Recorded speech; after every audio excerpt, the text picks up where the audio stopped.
La Belle au bois dormant. Il était une fois une reine et un roi qui eurent une petite fille. Toutes les fées du royaume furent nommées ses marraines, et elles lui donnèrent des dons merveilleux. Elle serait belle, intelligente, gracieuse, mais une vieille fée, vexée de ne pas avoir été conviée, annonça: un jour, la jeune enfant se blessera la main en enfilant la laine et elle en mourra. Cette terrible prédiction fit frémir l'assemblée, mais une fée, la plus jeune d'entre elles, qui n'avait pas encore prononcé son vœu, déclara: hélas, je ne peux défaire ce qui a été fait. La princesse se blessera bien la main avec un fuseau, mais elle n'en mourra point. Elle tombera dans un profond sommeil de 100 ans, au bout duquel un prince viendra la réveiller. À partir de ce jour, le roi fit interdire les fuseaux dans tout le royaume sous peine de mort. Lorsque la princesse atteignit sa 15e année, nul ne se souvenait de la prophétie. Or, la jeune fille monta un jour tout en haut du donjon. Elle fut surprise de découvrir une vieille femme qui filait sa quenouille en ignorant l'interdiction du roi. « Que faites-vous là ?» demanda la princesse. « Je file de la laine, mon enfant. »« Cela doit être amusant, puis-je essayer ?»« Bien volontiers, » répondit la vieille femme en lui tendant son fuseau. Quand la princesse s'en saisit, elle se blessa la main et tomba évanouie sur le sol. Le roi fut aussitôt appelé et, se souvenant de la prédiction de la méchante fée, fit porter sa fille dans ses appartements. La bonne fée, qui avait sauvé la vie de la princesse lorsqu'elle n'était qu'un bébé, endormit le roi, la reine et toute la cour afin qu'ils se réveillent en même temps que la jeune fille.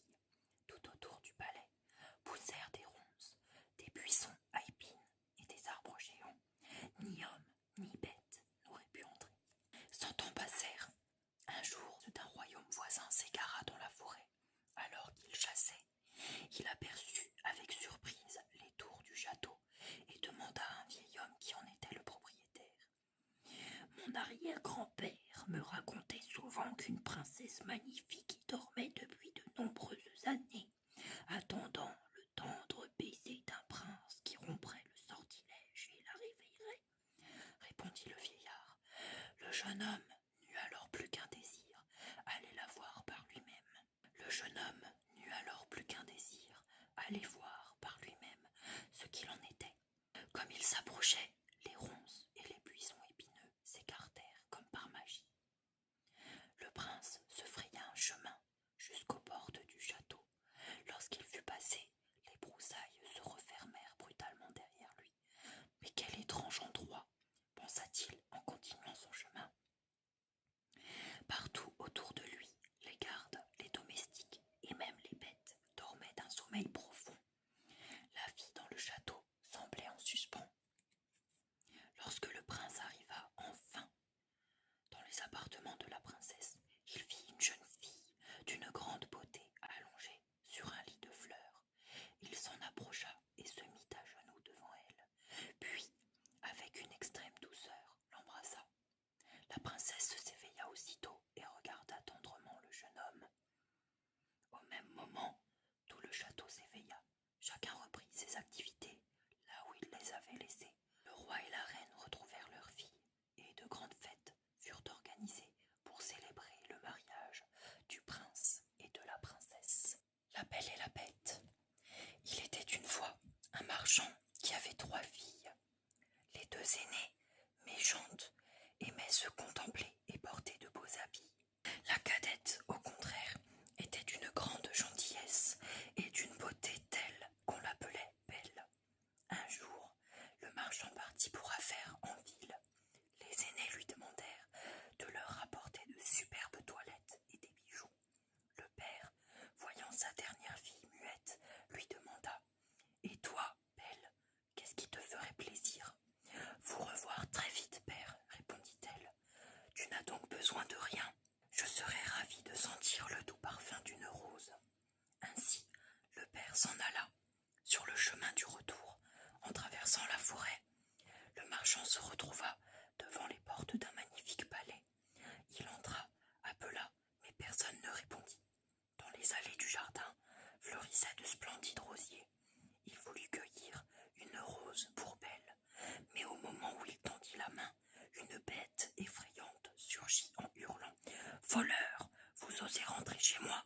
rendre mon bien le plus précieux. Je vous en prie, je ne voulais pas vous offenser. Je souhaitais offrir cette rose à une de mes filles, implora l'homme. Dans ce cas, vous aurez la vie sauve si vous me ramenez une de vos enfants, dit la bête. De retour chez lui, le marchand fit part à ses filles de l'horrible marché. Belle s'exclama « Oh père, tout est de ma faute, laissez-moi y aller. » Le lendemain, elle se rendit au palais. Errant dans les couloirs vides, elle finit par tomber devant une porte où il était inscrit « Chambre de Belle ». Elle s'y reposa. Le soir, le château était toujours désert, mais la jeune fille découvrit qu'on avait servi un merveilleux dîner. Quand elle entama le dessert, la bête arriva. Il l'avait observée toute la journée, et émue par sa beauté, s'était épris d'elle. Quand Belle vit son hôte, elle fut terrifiée. D'une voix tendre, il lui dit « Je suis votre serviteur, Belle. Vous êtes ici, chez vous. Mais dites-moi franchement, me trouvez-vous repoussant ?» Votre aspect est quelque peu effrayant, répondit la jeune fille, mais vous avez été bon avec moi en me traitant comme une princesse. Alors, voulez-vous m'épouser ? Et c'est avec la même franchise que Belle lui répondit non. Les jours passèrent. Belle n'avait plus peur de la bête. On lui préparait les mets les plus raffinés. On lui confectionnait de magnifiques toilettes. Tous les soirs, la bête lui demandait de l'épouser, mais Belle refusait, ce qui le chagrinait beaucoup. « Qu'est-ce qui vous ferait plaisir ?» lui demanda un jour la bête. « J'aimerais revoir mon pauvre père. » La bête, compatissante, permit à la jeune fille de rentrer chez elle, si elle promettait de revenir auprès de lui au 8e jour. Puis il claqua des doigts, et Belle se retrouva chez son père, qui la serra très fort dans ses bras. Mais ses sœurs étaient mécontentes de la revoir, et élaborèrent un plan. « Arrangeons-nous pour qu'elle reste plus de 8 jours, se dirent-elles. Alors la bête se vengera et la tuera. » Le jour du départ, les 2 sœurs se mirent à pleurer. Que Belle eut pitié. « Ne pleurez plus, mes sœurs, je vais rester encore un peu. » Quelques jours plus tard, Belle rêva que la bête mourait de chagrin. Inquiète, elle partit pour le palais, où elle trouva la bête inanimée.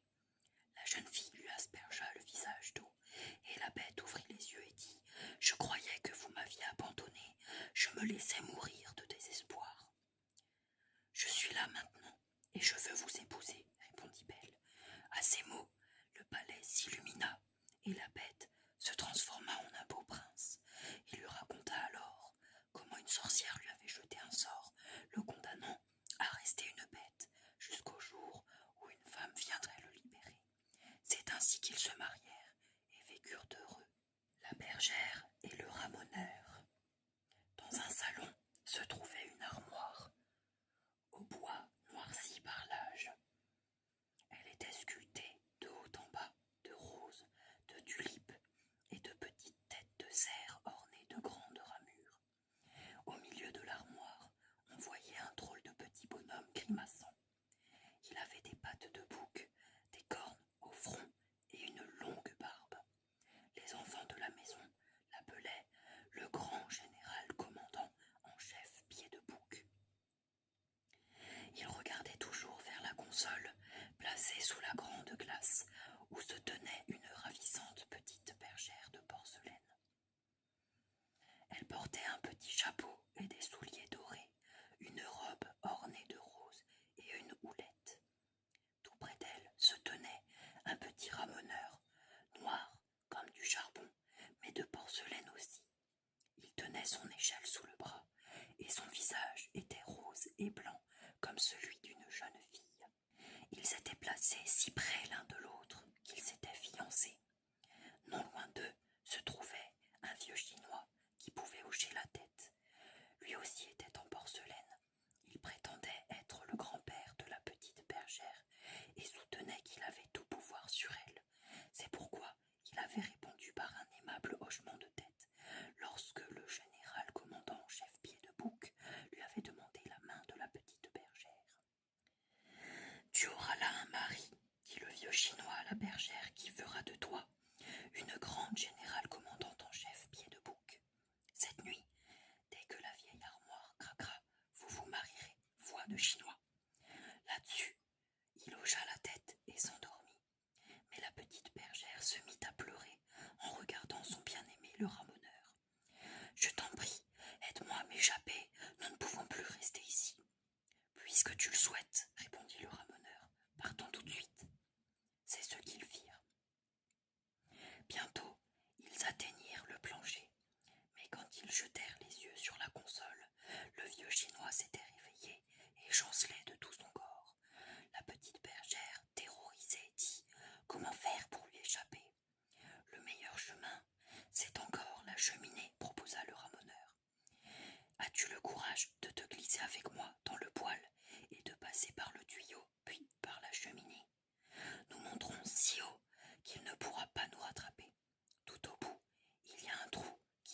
sur le vaste monde. Il la conduisit à la porte du poêle. « Comme il fait noir !» s'écria la bergère. Mais bravement, elle le suivit. « Enfin, nous voilà dans la cheminée !» annonça le ramoneur. « Regarde, regarde là-haut, la magnifique étoile qui brille. » Il y avait en effet dans le ciel une étoile éclatante qui semblait leur montrer le chemin.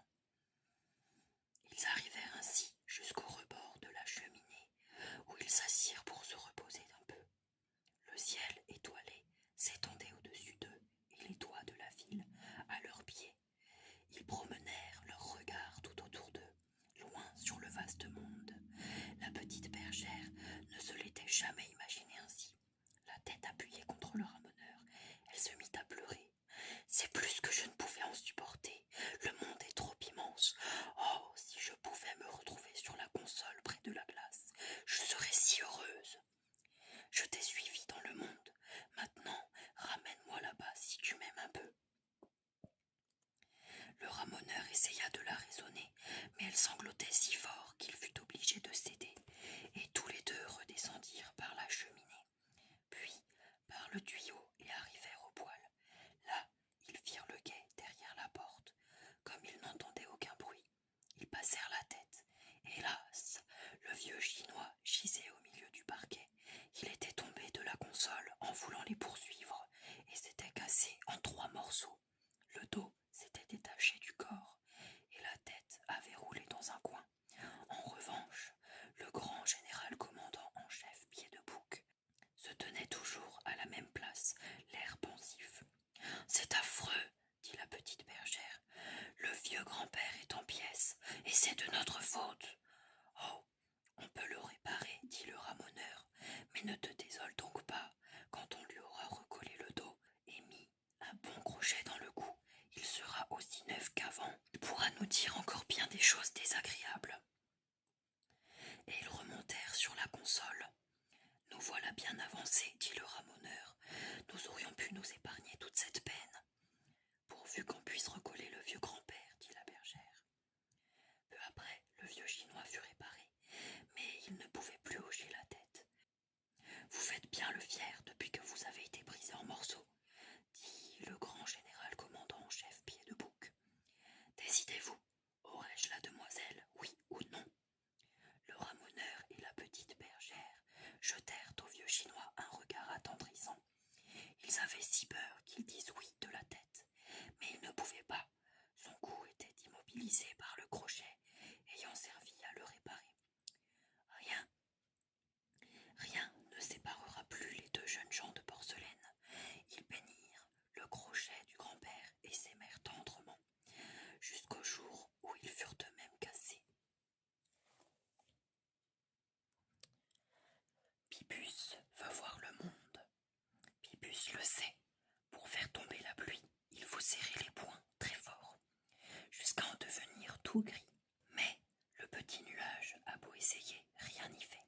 Jamais une goutte de pluie ne sort de lui.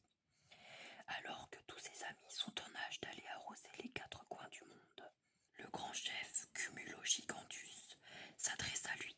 « Pipus, tu n'es pas un vrai nuage. Tu resteras ici, au-dessus de la petite île de Sacomambo, jusqu'à ce que tu réussisses à faire tomber la pluie. » Sur la petite île, Pipus est accueilli avec des hurrahs et des bravos. Il y a bien longtemps que l'on n'a pas vu un nuage s'attarder ici. L'île manque cruellement de pluie, les légumes ne poussent plus, les fruits sont de plus en plus petits, et les rivières ne sont plus que de petits filets d'eau tout rikiki. Depuis que Pipus est là, les habitants de Sacomambo lèvent chaque jour les yeux vers le ciel en espérant voir le petit nuage faire tomber la pluie. Mais la pluie ne tombe jamais. « Ce nuage se moque de nous, » dit-on sur toute l'île. « Il ne nous amène jamais de pluie. » Seul le jeune Yembe ne veut pas désespérer. Il grimpe au sommet de la montagne, là où il peut presque toucher le petit nuage. « Et toi ?» appelle Yembe. « Pourquoi ne fais-tu pas tomber la pluie ?»« C'est que... » répond Pipus, la gorge nouée. « Je n'y arrive pas. » « Eh bien, tu dois encore essayer. Je ne partirai pas d'ici tant que tu n'auras pas réussi. » Les jours passent, mais Pipus ne fait pas tomber la moindre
Et un instant plus tard, une véritable tempête se déverse sur la petite île de Sakomambo. « Tu as réussi, Pipus !» se réjouit Yembe. « Bravo !»« C'est grâce à toi, Yembe,